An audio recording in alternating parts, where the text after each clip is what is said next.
جاگ نہ جائے. عمر تم زور سے کیوں پڑھ رہے تھے؟ گرم ہے، جلال ہے. اے ستے کیوں پہنے اٹھ کے پڑھنا؟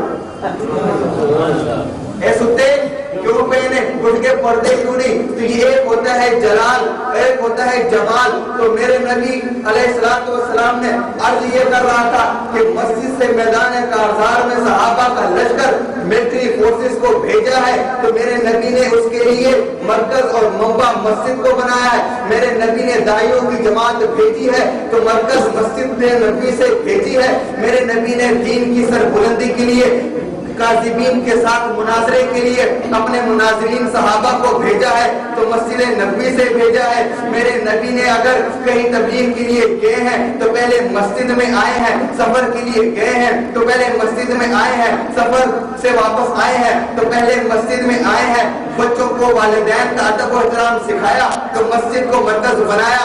ہاں پڑوسیوں کا حقوق والا صحابہ کو بنایا تو مسجد میں ہی بنایا.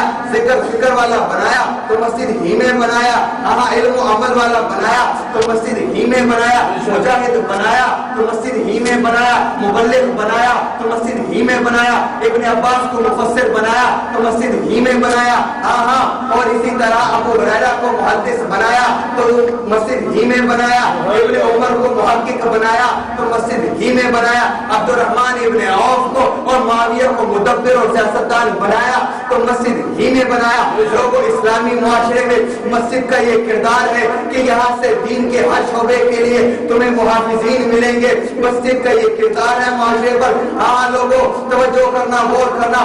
مسجد کا معاشرے پر یہ احسان ہے کہ آج اگر ماں باپ کے گریبانوں میں ہاتھ نہیں پڑتا بیٹے کا تو یہ مسجد سے ہی سیکھ کر آتا ہے. ہاں بیٹی ماں کی خدمت کرتی ہے تو مسجد والوں سے ہی سیکھتی ہے. یہ تبلیغی جماعت اگر پھرتی ہے اپنا کھا کر، اپنا پہن کر، اپنا خرچ کر کے یہ پھرتی ہے تو مسجد ہی سے نکلتی ہے. اور ہاں مجاہدین اگر اس میں جذبہ جہاد کو پیدا کیا گیا ہے وہ کفار کو مارتا ہے. تو مرغی ذبح کرتا ہے تیرا دل ڈولنے لگتا ہے. برگر کھانے والا، پیپسی پینے والا وہ مجاہد اگلے کو برسٹ کے برسٹ مار دیتا ہے، اسے کچھ نہیں ہوتا. یہ اس کے گرم لہو، یہ اس کے اندر جوش، یہ جذبہ، یہ جہاد، یہ دین کی سربلندی کا جو جذبہ پیدا کیا مسجد ہی نے پیدا کیا. لہذا مجھے کہنے دو مسجد مرکز ہے دین کے تمام شعبوں کی حفاظت کا. مسجد مرکز ہے دین کے تمام شعبوں کی حفاظت کا. ہونا تو یہ چاہیے تھا کہ وقت کا بادشاہ مسجد کو اپنا سیکٹریٹ بناتا، وقت کا بادشاہ اس کو پریزیڈنسی بناتا، وقت کا بادشاہ اس کو پرائم منسٹر ہاؤس بناتا، وقت کا بادشاہ یہی سینٹ ہے. میرے نبی کا یہی سینٹ تھا، یہی پریزیڈنسی تھی، یہی پرائم منسٹر ہاؤس تھا، یہی سپریم کورٹ تھی، یہی سیشن کورٹ تھی، یہی ہائی کورٹ تھی. یہی میرے نبی کا سب کچھ تھا. یہی ماسٹر تھا، یہی ٹریننگ سینٹر تھا، سب کچھ مسجد تھی. لیکن ہوا یہ ہے کہ حکمرانوں نے وہ کام چھوڑ دیا. اس کام کو سنبھالا کنہوں نے؟ اس کام کو سنبھالا علماء کرام نے. مسجد کی مرکزیت کو بحال رکھا، مسجد کی مرکزیت کو بحال رکھا. مسجد کے تمام مسجد کے کاموں کو ماند ہونے نہیں دیا. کس نے؟ علماء کرام نے. لوگوں احسان مانو ان علماء کا جو سوکھی کھا کر اپنے جذبات کو دفن کر کے اپنے بیوی بچوں کی خواہشات کو مار کر تمہاری مسجدوں کو دن رات کامیاب اور ترقی کر رہے ہیں، مسجدوں کی خدمت کر رہے ہیں. اور تو کرو، اس کے بدلے میں ان کو ملتا کیا ہے؟ اس کے بدلے میں علماء کو ملتا کیا ہے؟ اس کے بدلے میں ایک بزرگ لطیفہ سناتے ہیں کہ ایک بادشاہ نے ایک ہاتھی رکھا ہوا تھا. اس نے کہا کہ اس کو اگر کوئی رلا دے یا ہنسا دے تو میں اس کو جو ہے بہت بڑا انعام و کرام دوں گا. اب لوگوں نے یوٹیوب سے پروگرام ڈاؤن لوڈ کر کے لافٹر چیلنج کے جی بڑے بڑے فنکار ہیں اس کو ہنسانا چاہا. ہاتھی ہے وہ لطیفہ چٹکلوں کو اس کے ساتھ اس کو کیا لگے نہیں ایسا جی. اور بڑے بڑے مرثیے دوڑے پڑنے والے، اشارہ کر رہا ہوں جن کا سب کچھ مرثیہ اور دوڑا ہی ہے. بڑے بڑے نوحے پڑھنے والے آئے، انہوں نے بڑے ہی نوحے پڑھے. پٹھان بھی آیا، اس نے کہہ دیا جی نسوار نہیں ملتی، پھر بھی ہاتھی نہیں رویا. ایک مولوی صاحب آئے، چپکے سے ہاتھی کے کان میں کچھ کہا اور ہاتھی زاروں قطار رونا شروع کر دیا. بادشاہ نے پوچھا مولوی صاحب کیا کیا؟ یہ وہی مولوی ہے جس سے دنیا کا ہاتھی امریکہ بھی ڈرتا ہے. کام سے تو وہ ہاتھی ڈرتا ہے، اس ہاتھی کی والے جناب امریکہ اور مغربی طاقتیں تمہاری موٹر وے جیسی سڑکوں سے نہیں ڈرتے، تمہارے ایٹم بم سے نہیں ڈرتے، تمہاری ٹیکنالوجی سے نہیں ڈرتے، وہ اس مسجد کے ایک غریب ملا سے ڈرتا ہے جو 5 وقت مسجد میں اللہ اکبر کی سلام بلند کر کے اس کے غرور میں، اس کے تکبر کو، اس کے نحوت کو بڑا بڑا کر دیتا ہے کہ بڑا صرف ایک اللہ ہے۔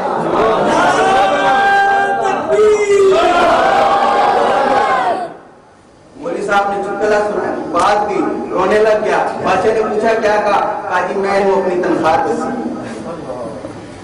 میں ہوں اپنی تنخواہ دسی ہے کہ جتنی میں نے مسجد کو تنخواہ رکھ دی ہے، اور یہ وہ محکمہ ہے کہ نہ جمعے کی چھٹی نہ عید کی چھٹی، جس دن چھٹی ہوتی ہے ہمارا کام ڈبل، عید والے دن ایک نماز اضافی ہو جاتی ہے، عید والے دن لوگوں کی چھٹی ہوتی ہے، ہماری چھٹی نہیں ہوتی ہے جی، اور جمعے والے دن لوگ چھٹی کرتے ہیں جی، جمعہ پڑھنا ہے، مولوی صاحب نے جمعہ پڑھانا ہوتا ہے، کام اضافی ہو جاتا ہے۔ دن رات کی محنت کر کے یہ علماء مسجدوں کی مرکزیت کو باہر رکھے ہوئے ہیں۔ مجھے انور عزیز صاحب نے کہا آپ نے معاشرے پہ بیان کرنا ہے کہ اس مسجد کا معاشرے پہ کردار کیا ہے، لوگوں غور کرو، دنیا کا بقا ہے توحید کی وجہ سے، دنیا کا بقا ہے رسالت کی وجہ سے، اور غور کرنا جب توحید باقی ہوگی قیامت نہیں آئے گی، جب تک لا الہ کہنے والا کوئی ایک بھی موجود ہے اللہ دھرتی کو ختم نہیں کرے گا، اللہ آسمان کو نہیں توڑے گا، اور جب تک میرے نبی کا ایک ماننے والا بھی ہے قیامت نہیں آئے گی۔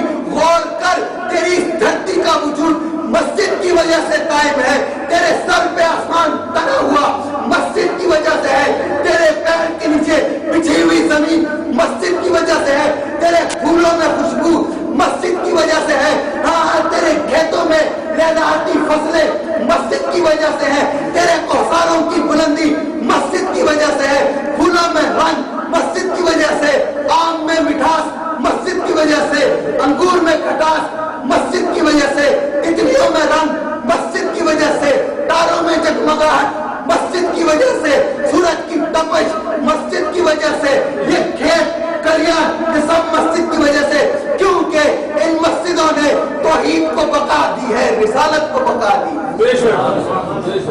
کیسے بقا دی؟ اور کرنا، میں آپ کو ذرا دنیا کی سیر کروں، گوگل پر ارتھ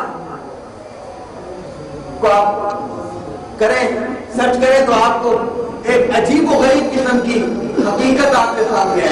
جو لوگ انٹرنیٹ کا استعمال کرتے ہیں وہ گوگل ارتھ پر جا کے ذرا اس کو دیکھیں، ویب سائٹ کھول کر کہ مسجد کیسے، یہ میں پڑھ نہیں مار رہا، یہ شعلہ نوائی نہیں، یہ خطیبانہ تعلیم نہیں، میں آج کی زبان میں بات کر کے بتاؤں گا، اس مسجد نے توحید کو بقا دی ہے، اس مسجد نے رسالت کو بقا دی ہے، جس کی بنیاد پر تیرا معاشرہ قائم ہے۔